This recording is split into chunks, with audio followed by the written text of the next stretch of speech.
15 قانون ارزشمند رشد. به آنها عمل کنید و توانمند شوید. نویسنده جان مکسول. نکات کلیدی کتاب: برای شناخت همه توان خود هر کاری که می توانید انجام دهید. دستیابی به همه توانتان نیازمند برنامه بلند پروازانه برای رشد فردی است. باید خودباوری کافی داشته باشید تا باور کنید که شایسته این تلاش هستید. هر روز چیزی را در زندگیتان تغییر دهید. با تغییرات کوچک شروع کنید و به سوی تغییرات بزرگتر بروید. از تجربیات منفی درس بیاموزید. همواره با خودتان مثبت صحبت کنید. هرگز پیش از حد به حوزه آسایش پناه نبرید. خودتان را وارد حوزه‌های جدیدی کنید تا برای رشد به چالش کشیده شوید. درباره هر چیزی که با آن مواجه می‌شوید کنجکاو باشید و در هر چه برایتان جالب است معنایی بیابید. هرگز نپرسید آیا میتوانم، در عوض بپرسید چطور میتوانم. آنچه در این چکیده میآموزید. جان سی مکسول بیش از 21 میلیون جلد کتاب در سراسر دنیا فروخته است، زیرا پندهای عملی ارائه می‌کند که الهام بخش، انگیزاننده و آموزنده است. او هر فصل از آخرین کتابش را با اطلاعاتی درباره روش زندگی بهتر، توسعه روابط پایدار و رهبری دیگران جمع‌بندی می‌کند. مکسول تفسیر خود از اصول مهم رشد فردی را ارائه می‌کند. آنها را بخوانید، به کار ببندید، بهتر زندگی کنید و رشد کنید. با وجود بعضی مطالب تکراری در مقایسه با کتاب‌های دیگر او، من این کتاب مکسول را به همه هواداران وفادار او و همه خوانندگان مستقلی پیشنهاد می‌کنم که می‌خواهند با استاد این حوزه ملاقات کنند. همه استعداد شما. شادی شما به استفاده از همه استعدادتان بستگی دارد. روانشناس معروف آبراهام مازلو باور داشت که آنهایی که از استعداد هدر رفته آسیب دیدند احساس می‌کنند که زندگیشان کامل نیست. فلورانس لیتر، سخنران و نویسنده، کتابی درباره آرزوی برباد رفته پدرش برای خواننده شدن نوشت. به گفته لیتر، او با موسیقی که هنوز در وجودش بود درگذشت. تشبیه او غم انگیز است، اما هشداری نیرومند برای شما است. با موسیقی درونتان نمیرید. بله، بدون بیان احساساتتان هر چه که باشد با آخر زندگیتان نرسید و به دنبال اهداف و شادی فردیتان باشید. برای رسیدن به آن هدف باید با بهبود شخصیت، خودآگاهی، مهارت‌ها و استعدادها، روابط و معنویت به عنوان یک شخص رشد کنید. پیروی از 15 قانون رشد به شما کمک خواهد کرد. این قوانین را مطالعه کنید، درس‌های آنها را به کار ببندید. هر روز تغییرات ایجاد کنید و پیشرفت روزانه‌تان را در دفتر رشد ثبت کنید. حال به 15 روش رشد می‌پردازیم. 1. قانون هدفمندی. از خود بپرسید در زندگی می‌خواهید به کجا برسید؟ رشد فردی خود به خود اتفاق نمی‌افتد. باید کاری کنید که اتفاق بیفتد و روش پیشرفت بدون منتظر ماندن برای زمان و انگیزه مناسب را یاد بگیرید. همین امروز خودتان را به عمل تشویق کنید. هرگز نگران اشتباه کردن نباشید. از این سوال رابرت اچ شولر الهام بگیرید. اگر می‌دانستید شکست نمی‌خورید، برای انجام چه کاری تلاش می‌کردید؟ شجاع باشید. رشد آسان نیست. هر چیز ارزشمند قیمتی دارد. برای پرداخت آن قیمت آماده باشید. اما همیشه به یاد داشته باشید که ایمان ترس را مغلوب می‌کند. همواره باور داشته باشید که رشد خواهید کرد و فرایند تغییرتان را بر پایه اهداف مستحکم قرار دهید. وقتی مسئولیت زندگیتان را بر عهده می‌گیرید، انتخاب‌های صحیح برای خودتان انجام دهید. همانطور که انور روزولت گفت، در طولانی مدت این خودمان هستیم که زندگیمان و خودمان را شکل می‌دهیم. 2. قانون آگاهی. آیا می‌دانید که هستید؟ اگر خودتان را نشناسید و ندانید می‌خواهید چیکار کنید یا به چه چیزی دست یابید، نمی‌توانید رشد فردی را تجربه کنید. این کار مستلزم کنکاش درونی است. آبرام کاپلان فیلسوف توضیح می‌دهد که اگر به گفته سقراط یک زندگی مطالعه نشده ارزش زیستن ندارد، پس یک زندگی بک هم ارزش مطالعه را دارد. افرادی را بیابید که روش زندگیشان مورد پسندتان است. آنها را بررسی کرده و از آنها الگو برداری کنید. برای تبدیل شدن به یک سخنران عمومی ماهر، فیلم‌های استادان ارتباطات مثل جانی کارسون و بیلی گراهام را ببینید. از الگوهایتان درس بیاموزید.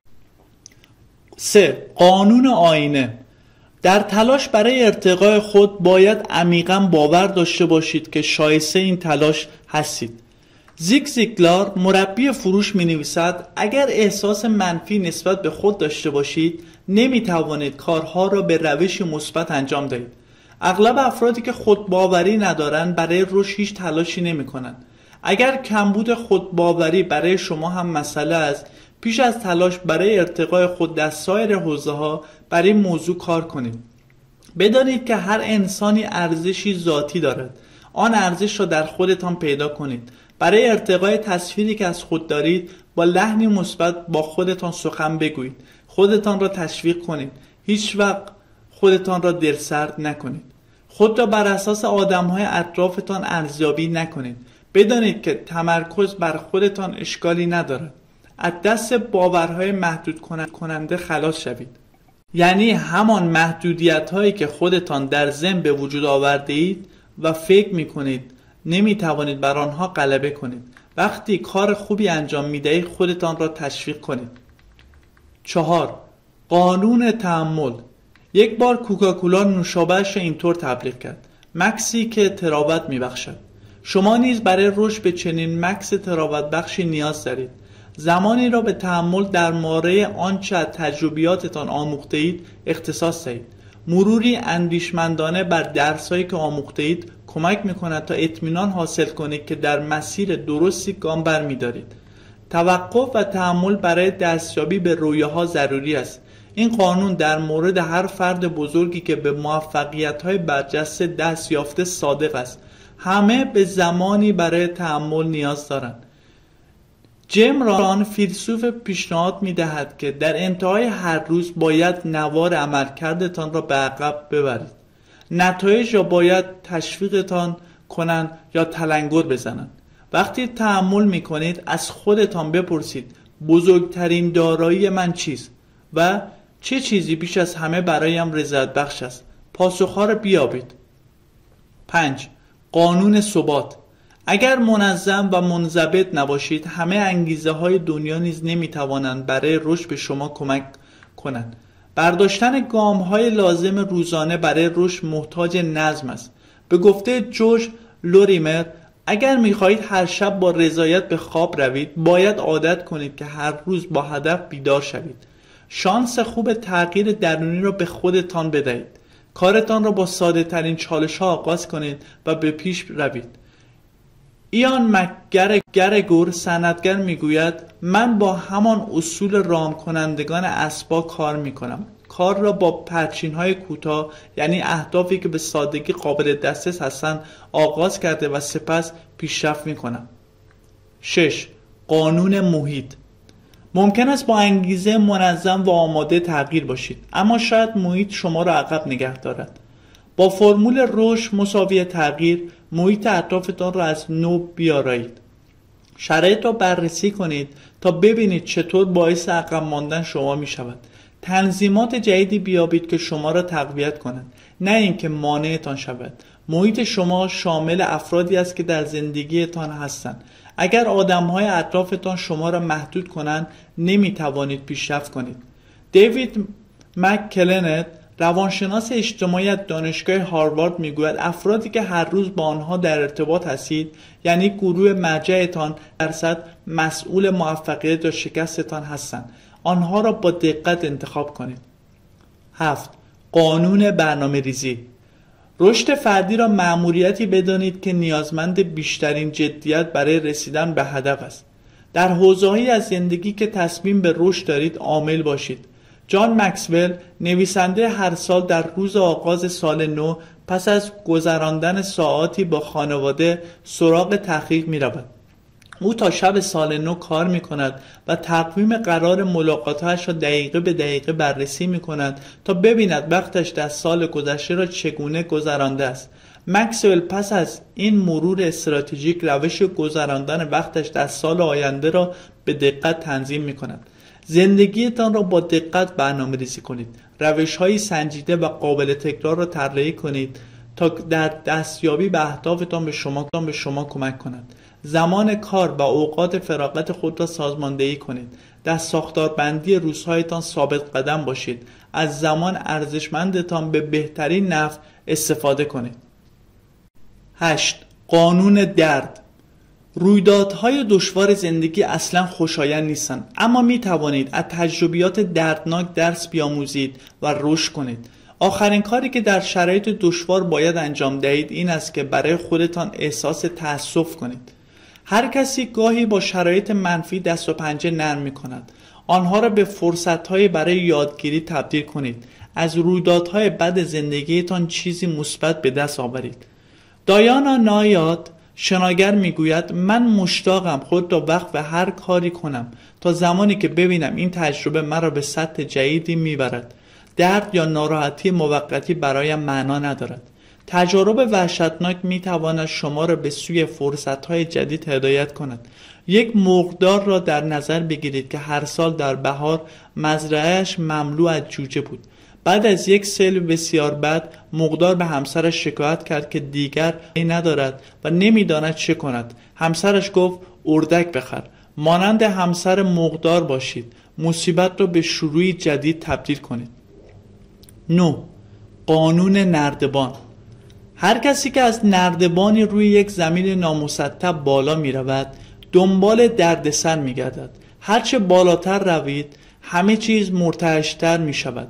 تلاش برای ارتقای خود بدون توجه به شخصیتتان منجر به ناکامی می شود. هر چیز ارزشمندی به مبنای شخصیت بستگی دارد. اینکه چقدر می توانید بالا روید به اینکه چه کسی هستید بستگی دارد. داشتن شخصیت خوب باید بیش از موفقیت برایتان مهم باشد.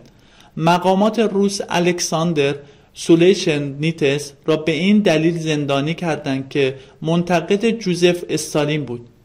سولژنیتس درباره تجربه غم‌انگیزش نوشت زندان تو را تقدیس می‌کنم. تو را برای اینکه در زندگیم بودی تقدیس می‌کنم. برای خوابیدن روی حصیر چوبی زندان من یاد گرفتم که برخلاف باورم هدف زندگی کامیابی نیست بلکه تعالی روح است. 10. قانون کش. آمادگی قدم گذاشتن به بیرون از حوزه آسایش را داشته باشید و خود را مانند یک کش بکشید. بسیاری از مردم این کار را دشوار می‌دانند تا جایی که نمی‌توانند به شکل ارزشمندی پیشرفت کنند.